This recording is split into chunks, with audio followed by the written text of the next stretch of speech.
ನಮಸ್ತೆ ಸ್ನೇಹಿತರೆ, ಇಬ್ಬನಿ ನ್ಯೂಸ್ಗೆ ಸ್ವಾಗತ. ನೀವಿನ್ನೂ ಇಬ್ಬನಿ ನ್ಯೂಸ್ಗೆ ಸಬ್ಸ್ಕ್ರೈಬ್ ಮಾಡಿಕೊಂಡಿರದಿದ್ದರೆ ದಯವಿಟ್ಟು ಸಬ್ಸ್ಕ್ರೈಬ್ ಆಗಿ ಬೆಂಬಲಿಸಿ, ಲೈಕ್ ಮಾಡಿ, ಕಾಮೆಂಟ್ ಮಾಡಿ. ತಮ್ರಹಳ್ಳಿ ಕೆಪಿಟಿಸಿಎಲ್ ಉಪಕೇಂದ್ರಕ್ಕೆ ಉನ್ನತೀಕರಿಸಿದ ಹೊಸ ಟ್ರಾನ್ಸ್ಫಾರ್ಮರ್ ಆಗಮನ. ಇದು ಸತತ ಹೋರಾಟಕ್ಕೆ ಸಿಕ್ಕ ಜಯ. ಅಕ್ಕಿತೋಟೇಶ್ ಪ್ರತಿಕ್ರಿಯೆ. ವಿಜಯನಗರ ಜಿಲ್ಲೆಯ ಹಗರಿಬೊಮ್ಮನಹಳ್ಳಿ ತಾಲೂಕಿನ ತಮ್ರಹಳ್ಳಿ ಗ್ರಾಮದ ಕೆಪಿಟಿಸಿಎಲ್ ಉಪಕೇಂದ್ರಕ್ಕೆ ಉನ್ನತೀಕರಿಸಿದ ಹೊಸ ಟ್ರಾನ್ಸ್ಫಾರ್ಮರ್ ಬಂದಿರುವುದಕ್ಕೆ ಅಲ್ಲಿನ ರೈತರಿಗೆ ಇನ್ನಿಲ್ಲದ ಹರ್ಷ ಮೂಡುವಂತಾಗಿದೆ. 12 ಎಂವಿಎ ಟ್ರಾನ್ಸ್ಫಾರ್ಮರ್ ಉನ್ನತೀಕರಣಗೊಂಡು 20 ಎಂವಿಎ ಟ್ರಾನ್ಸ್ಫಾರ್ಮರ್ ಗುಜರಾತಿನಿಂದ ತಮ್ರಹಳ್ಳಿಗೆ ಆಗಮಿಸಿರುವುದರಿಂದ ಅಲ್ಲಿನ ರೈತರು ಶಾಸ್ತ್ರೋಕ್ತವಾಗಿ ಪೂಜೆ ಸಲ್ಲಿಸಿ ಬರಮಾಡಿಕೊಂಡಿದ್ದಾರೆಂದು ಮುಖಂಡರಾದ ಅಕ್ಕಿತೋಟೇಶ್ ತಿಳಿಸಿದ್ದಾರೆ. ಕಳೆದ 1 ವರ್ಷದಿಂದ ರೈತರು ಸ್ನೇಹಿತರೊಡಗೂಡಿ ಮಾಜಿ ಜಿಲ್ಲಾ ಪಂಚಾಯತ್ ಸದಸ್ಯರಾದ ಅಕ್ಕಿತೋಟೇಶ್ ಅವರ ನೇತೃತ್ವದಲ್ಲಿ ಸತತ ಹೋರಾಟ ಮಾಡಿದ್ದರು. ಈ ಬಗ್ಗೆ ನಮ್ಮ ಇಬ್ಬನಿ ನ್ಯೂಸ್ನಲ್ಲಿ ವರದಿ ಪ್ರಕಟಿಸಿದ್ದನ್ನಿಲ್ಲಿ ನೆನಪಿಸಿಕೊಳ್ಳಬಹುದು. ಹೊಸ ಟ್ರಾನ್ಸ್ಫಾರ್ಮರ್ ಆಗಮನದಿಂದಾಗಿ ರೈತರಿಗೆ ಹೆಚ್ಚು ಅನುಕೂಲವಾಗಲಿದೆ. ವಿದ್ಯುತ್ ತೊಂದರೆಗೆ ಕಡಿವಾಣ ಬೀಳಲಿದೆ. ಇದು ನಮ್ಮೆಲ್ಲರ ಹೋರಾಟದ ಫಲ. ನಮಗಂತೂ ಅತ್ಯಂತ ಖುಷಿಯಾಗಿದೆ ಎಂದು ತಿಳಿಸಿದ್ದಾರೆ. ಇದಕ್ಕೆ ಸಹಕಾರ ನೀಡಿದ ಮಾಜಿ ಶಾಸಕರಾದ ಭೀಮ್ನಾಯ್ಕ್ ಸೇರಿದಂತೆ ಜಿಲ್ಲಾ ಉಸ್ತುವಾರಿ ಮಂತ್ರಿಗಳು, ರಾಜ್ಯದ ಮುಖ್ಯಮಂತ್ರಿ, ಉಪಮುಖ್ಯಮಂತ್ರಿಗಳಿಗೆ ಹಾಗೂ ಕೆಪಿಟಿಸಿಎಲ್ನ ಹಿರಿಯ ಅಧಿಕಾರಿಗಳಿಗೆ ಕೃತಜ್ಞತೆಗಳನ್ನು ತಿಳಿಸಿದ್ದಾರೆ. ಗ್ರಾಮದಲ್ಲಿ ಇರ್ತಕ್ಕಂಥ ಪಂಪ್ ಸೆಟ್ಗಳಿಗೆ ಅತಿ ಹೆಚ್ಚಿರೋದ್ರಿಂದ ಅದು 12 ಎಂವಿಎ ಟ್ರಾನ್ಸ್ಫಾರ್ಮರ್ ಸಾಲದ ಹಾಕೋದಿಲ್ಲ, ಟ್ರಿಪ್ ಆಗೋದು, ಆಮೇಲೆ 3 ಶಿಫ್ಟ್ ಕೊಡೋದು ರೈತರಿಗೆ ಭಾಳ ತೊಂದರೆ ಇತ್ತು.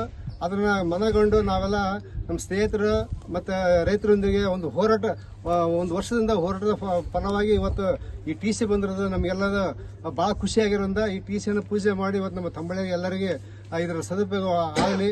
ಆಮೇಲೆ ಈ ಟಿ ಸಿಗೆ ನಮ್ಮ ಟಿ ಸಿ ಬರಲಿಕ್ಕೆ ಕಾರಣ ಅಂದರೆ ನಾವು ಇದನ್ನು ನಮ್ಮ ನಾಯಕರು ಮತ್ತು ಮಾಜಿ ಶಾಸಕರು ಭೀಮನಾಯ್ಕ ಅವರ ಸ್ಥಿತಿಗೆ ಮನವಿ ಮಾಡಿದ್ವಿ.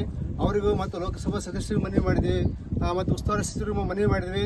ಮನವಿ ಮಾಡಿದಾಗ ಭೀಮನಾಯ್ಕ ಅವರು ಬೆಂಗಳೂರಲ್ಲಿ ಮುಖ್ಯಮಂತ್ರಿ ಅವರನ್ನು ಮತ್ತು ಇಂಧನ ಸಚಿವರನ್ನು ಕಂಡು ಈಗ ಸುಮಾರು 10 ಕೋಟಿ ರೂಪಾಯಿ ಇರ್ತಕ್ಕಂಥ ಈ ಕಾಮಗಾರಿಯನ್ನು ಸ್ಯಾಂಕ್ಷನ್ ಮಾಡಿದ್ದಾರೆ. ಅವರಿಗೂ ಮತ್ತು ಅತಿ ಮುಖ್ಯವಾಗಿ ನಮ್ಮ ಕೂಡ್ಲಿಗಿ ತಾಲೂಕಿನ ಮುಖ್ಯ ಇಂಜಿನಿಯರ್, ಕಲಬುರಗಿಯ ಮುಖ್ಯ ಇಂಜಿನಿಯರ್ ಶ್ರೀ ರಾಮಸ್ವಾಮಿ ಅವರು ಎಲ್ಲ ತಾಂತ್ರಿಕ ಅಡೆತಡೆಗಳನ್ನು ಹೋಗಲಾಡಿಸಿ ಈ ಟಿ ಸಿಯನ್ನು ಮಂಜೂರಾತಿ ಮಾಡಲಿಕ್ಕೆ ಭಾಳ ಶ್ರಮ ವಹಿಸಿದ್ದಾರೆ. ಅವರಿಗೂ ಮತ್ತು ಇಟಗಿಯ ಎಕ್ಸಿಕ್ಯೂಟಿವ್ ಇಂಜಿನಿಯರ್ ಅವರಿಗೂ ಮತ್ತು ನಮ್ಮ ರವೀಂದ್ರನಾಥ್ ಅವರಿಗೂ ಮತ್ತು ನಮ್ಮ ತಂಬಳ್ಳಿ ಐ ಆದ ಜಗದೀಶ್ ಅವರಿಗೂ ಎಲ್ಲರಿಗೂ ಅಭಿನಂದನೆಗಳನ್ನು ಹೇಳ್ತಾ ಇದ್ದೀವಿ. ಯಾಕೆ ಈ ಟಿ ಸಿಯಿಂದ ನಮ್ಮ ರೈತರಿಗೆ ಮುಂದೆ ಯಾವುದೇ ಅಡೆತಡೆ ಇಲ್ದಂಗೆ ವಿದ್ಯುತ್ ಪೂರೈಕೆ ಆಗ್ತೈತಿ. ಯಾಕೆ ನಮ್ಮ ಸುತ್ತಮುತ್ತಲ ರೈತರು ಕೃಷಿಯಿಂದನೇ ನಾವು ಇವತ್ತು ಜೀವನ, ಪಂಪ್ ಸೆಟ್ಟಿಂದ ನಮಗೆ ಜೀವನ. ಇದು ಬಂದರೂ ನಿಜವಾಗ್ಲೂ ನಮಗೆ ಸಂತೋಷ ಆಯಿತು. ಆದಷ್ಟು ಬೇಗನೆ ಈ ಕೆಲಸವನ್ನು ಪೂರ್ಣಗೊಳಿಸಿ ನಮಗೆ ಬೇಸಿಗೆ ಒಳಗಾಗಿ ನಿರಂತರ ವಿದ್ಯುತ್ತನ್ನು ಕೊಡಬೇಕು. ಅದೇ ರೀತಿ ಮತ್ತೊಂದು ಬೇಡಿಕೆ ಅಂದರೆ ನಮ್ಮ ಇಲಾಖೆ ಅಧಿಕಾರಿಗಳು ಜನಪ್ರತಿನಿಧಿಗೆ ಕೇಳಿಕೊಳ್ಳೋದೇನೆಂದರೆ ತಂಬಳ್ಳಿಯಿಂದ ಇಟಗಿಯವರೆಗೆ 18 ಕಿಲೋಮೀಟರ್ ಹೊಸ ಕರೆಂಟ್ ಲೈನ್ ಆಗಬೇಕಾಗಿದೆ. ಈಗಿರೋ ಕರೆಂಟ್ ಲೈನ್ 12 ಎಂಇ ಸಾಮರ್ಥ್ಯಕ್ಕೆ ಇರ್ತಕ್ಕಂಥ ಕರೆಂಟ್ ಲೈನ್ ಇದೆ. ಇದೀಗ 20 ಎಂಇ ಟ್ರಾನ್ಸ್ಫರ್ ಬಂದಿರೋದ್ರಿಂದ ಆ ಟಿ ಸಿ ತಕ್ಕಂಥ ಲೈನ್ ಹೊಸ ಲೈನ್ ಆಗಬೇಕು ಅಂತೇಳಿ ಈ ಮೂಲಕ ಅವ್ರು ಬೇಡಿಕೊಳ್ತೇನೆ. ಇವತ್ತು ನಿಜವಾಗ್ಲೂ ನಮಗೆ ರೈತರಿಗೆ ಸಂತೋಷ ಆಯಿತು. ಎಲ್ಲರಿಗೂ ಸಮಸ್ಯೆ ಆಗ್ತದೆ, ವೋಲ್ಟೇಜ್ ಸಮಸ್ಯೆ ಆಗ್ತದೆ. ಮೊದಲು ಈ ಮುಂಚೆ ನಮಗೆ ಈ 12 ಎಂಇ ಟಿ ಸಿ ಇದ್ದಿದ್ರಿಂದ ನಮಗೆ ಸುತ್ತಮುತ್ತ ಹಳ್ಳಿ ಕಿತ್ತೂರು, ಮುತ್ತೂರು ಮತ್ತು ತೆಲುಗೋಳಿ ಆ ಕಡೆಗೆ ಆಗಲಿ, ನಮ್ಮ ತಂಬಳಿ ಭಾಗದಾಗಲಿ, ಬನಿಕಲ್ ಭಾಗ ಎಲ್ಲರಿಗೂ ಭಾಳ ವೋಲ್ಟೇಜ್ ಸಮಸ್ಯೆ ಆಗ್ತದೆ. ಈ 20 ಎಂಇ ಬಿಟ್ರೆ ಲೋ ವೋಲ್ಟೇಜ್ ಸಮಸ್ಯೆ ಇರೋಂಗಿಲ್ಲ, ನಿರಂತರವಾಗಿ ವಿದ್ಯುತ್ ಪೂರೈಕೆ ಆಗ್ತೈತಿ. ಇದರಿಂದ ನಮಗೆ ನಿಜವಾಗ್ಲೂ ಭಾಳ ಸಂತೋಷ ಐತೆ.